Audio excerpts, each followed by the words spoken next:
Alright, so what's up everybody? It's Brother Man in Japan here. Tried to do this video multiple times. I'm trying my phone now because my laptop just wasn't having it. Um, I just wanted to make a video kind of talking about um, executing things, doing things. Hell, by doing this, I'm executing something, I guess. Um, and like kind of link it to the comic that I worked on. For those who don't know, I have a comic out.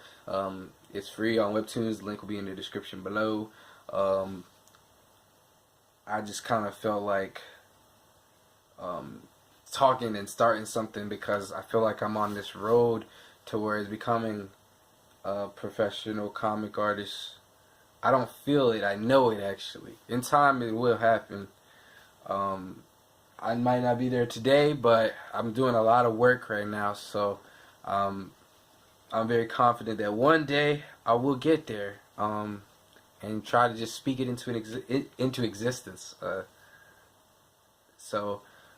basically, this is an image of the comic, but this is like the line art from the first arc, like poster kind of thing.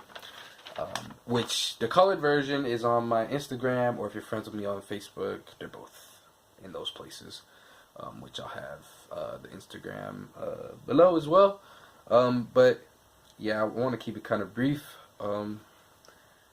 about becoming addicted to execution as a means to make stuff and attain your goals.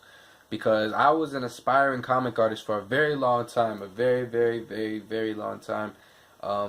You know, sorry, I'm just double checking something. Alright. So for me personally, yeah, I was always trying to make a comic. I never finished one. There was tons of ideas that I started and just wasn't passionate about. And then I had this hero that didn't have a story that I made last summer, and I was just like, man, well, I'm living in Japan again. I'm in Tokyo, and I'm teaching English, so why not, make my current situation the inspiration for the story.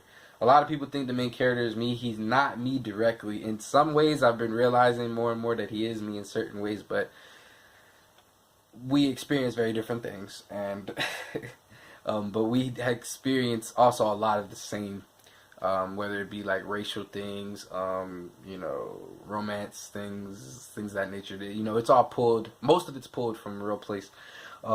So, I just said I was tired of being an aspiring comic artist, and I made something, and I'm continuing to make it. Like chapter 2 is done, chapter 3 is on the way. But I wanted to talk briefly about how I became addicted to executing, because I have a lot of friends that are like, dang, like, I didn't make a comic yet, or like, I didn't do that thing I've been waiting to do. So I was like, well, let's talk about that. Like, why haven't you?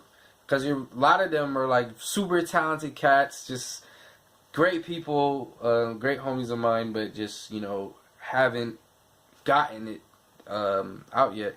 So I just want to say it because back in the day, I was on DeviantArt. I was. Even though a lot of people frown upon DeviantArt, whatever. I was in there and I was doing a lot of stuff, man.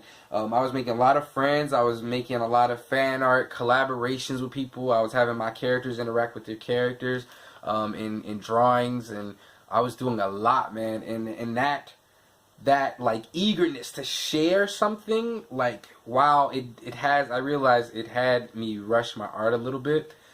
That excitement really helps me pull through when it comes to executing stuff, because I just get so hyped. I get hyped when I'm like, man, this is something from my brain that someone else can read. Like, that's crazy. So I get really excited. Or just even like fan art that I've gotten, or collaborations, whatever it is.